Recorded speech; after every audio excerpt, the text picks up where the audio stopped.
In the quiet town of Willowmere, where time seemed to move a little slower and people still waved at each other from across the street, there stood a small, forgotten patch of land near the edge of town. It had once been a lively community garden, full of colors and laughter, but now it lay barren, its soil dry, its benches broken, its beauty long gone. Most people walked past it without a glance. All except for one man, Arthur Hayes. Arthur was 72 years old, with silver hair that gleamed under the morning sun and hands that still carried the roughness of decades of work as a carpenter. He had lived in Willowmere his whole life, watching it grow, change, and sometimes fade. When his wife, June, passed away 2 years ago, the world had dimmed. She had been the kind of woman who made kindness look effortless, always baking for neighbors, planting flowers by the roadside, and helping anyone in need. Since she'd gone, Arthur felt like something inside him had gone quiet too. One spring morning, as he walked past the old community garden, Arthur stopped. A single yellow dandelion had somehow managed to grow through a crack in the stone path. It wasn't much, but something about that little flower standing alone in the ruins of what used to be made Arthur pause. He crouched down, touched the soft petals, and whispered, "You're still trying, aren't you?" That night, he couldn't stop thinking about the garden. The next day, he returned with a shovel. The earth was stubborn, hard, and unwelcoming, but he dug anyway. He cleared a small patch, then planted a few marigold seeds he found in June's old gardening box. They were her favorite. Every morning after that, Arthur came back. People noticed, especially the children on their way to school. One day, a little girl named Lucy stopped to watch. She had bright red hair and an even brighter curiosity. "Why are you digging, mister?" she asked. Arthur smiled. "Trying to bring this old place back to life." "Why?" "It's just dirt." Arthur chuckled. "Maybe. But if you care for it, even dirt can grow something beautiful." Lucy tilted her head, thought for a moment, then said, "Can I help?" Arthur handed her a small trowel. "Only if you promise to get your hands dirty." And so, Lucy became his first helper. Together, they planted more seeds. Word spread quickly through Willowmere that old Arthur Hayes was trying to bring the garden back. Some people smiled at the thought, others shrugged it off. But kindness has a way of spreading quietly, like roots beneath the soil. One afternoon, Lucy brought her mother, a single parent who worked at the town's grocery store. She handed Arthur a small packet of sunflower seeds. "Mom says you can plant these. They're supposed to bring good luck." "Then we'll make sure they grow tall," Arthur said warmly. A week later, a teenage boy named Caleb showed up. He was known in town as a bit of a troublemaker, often bored and restless. But his grandmother had been one of the original gardeners years ago, and he said she used to love the place. "Figured I could fix up those benches," he muttered, kicking the dirt. Arthur nodded. "That'd be mighty kind of you." Caleb didn't say anything, but the next day, he returned with tools. Slowly, the benches regained their strength. He sanded the wood, replaced the broken slats, and even painted them. The color he chose was deep green, June's favorite. As the weeks passed, more people came. An elderly woman named Mrs. Reynolds brought cuttings from her rose bushes. A man from the bakery dropped off a few bags of compost. Even the mayor, seeing the transformation, donated a new fence. By early summer, the once-forgotten garden had started to bloom again. Marigolds, daisies, sunflowers, and lavender painted the land in golds and purples. The air smelled sweet, and laughter returned to the space. Children ran between rows of flowers, elderly couples sat on the benches, and families came to picnic. Arthur, who had once been lonely, now found himself surrounded by warmth.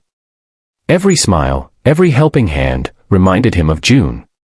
He often thought that maybe, somehow, she was seeing it all, smiling at how kindness had taken root again. One day, as he was watering the plants, Lucy ran up to him, her shoes muddy and her cheeks flushed. "Mr. Arthur. Guess what? My teacher said we can have our class here for nature lessons." Arthur laughed, his heart swelling. "That's wonderful, Lucy. This garden's for everyone." The day the children came, the garden was alive with chatter.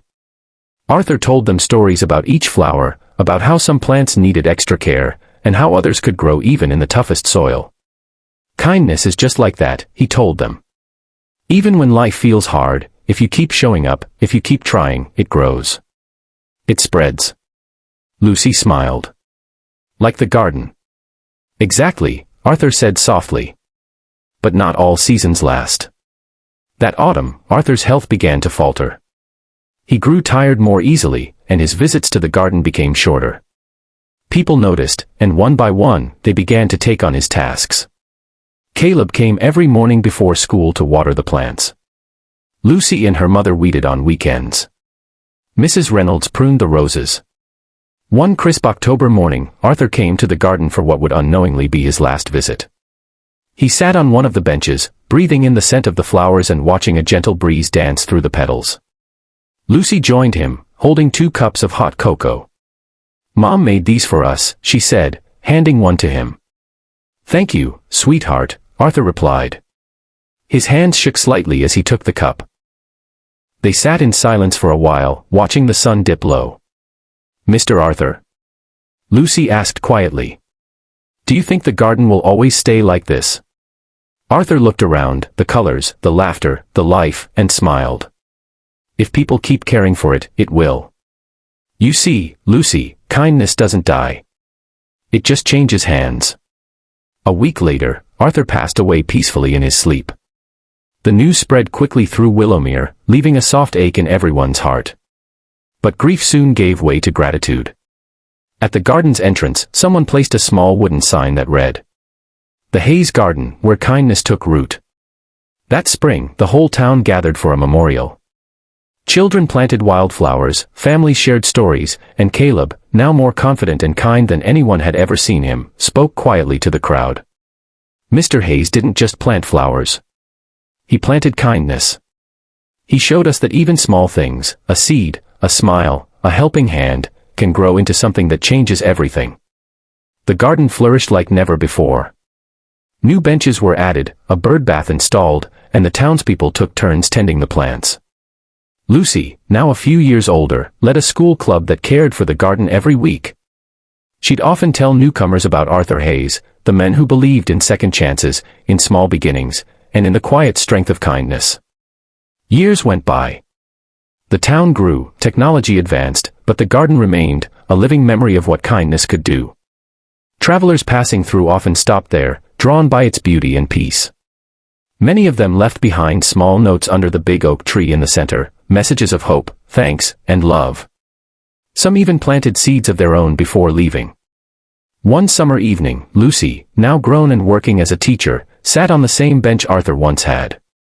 She was reading to a group of children gathered around her. The story she told was about an old man who brought life back to a forgotten garden, and how his kindness changed a town. When she finished, a boy raised his hand. "Miss Lucy, is that a true story?" She smiled, her eyes soft with memory. "Yes, it is. And you're sitting right where it happened." The children looked around, eyes wide with wonder. The garden glowed golden in the setting sun, bees hummed lazily, and petals swayed in the breeze. After the children left, Lucy walked to the oak tree. Beneath it, near the roots, was the little wooden sign Arthur had once carved himself. "Even the smallest seed can grow into something beautiful, if you plant it with kindness." She knelt, brushed away a few fallen leaves, and placed a new seed beside it. "Here's to you, Mr. Hayes," she whispered. "May kindness keep growing." As years turned into decades, the Hayes Garden became the heart of Willowmere. Couples got married there, children played under its trees, and elders came to rest and remember.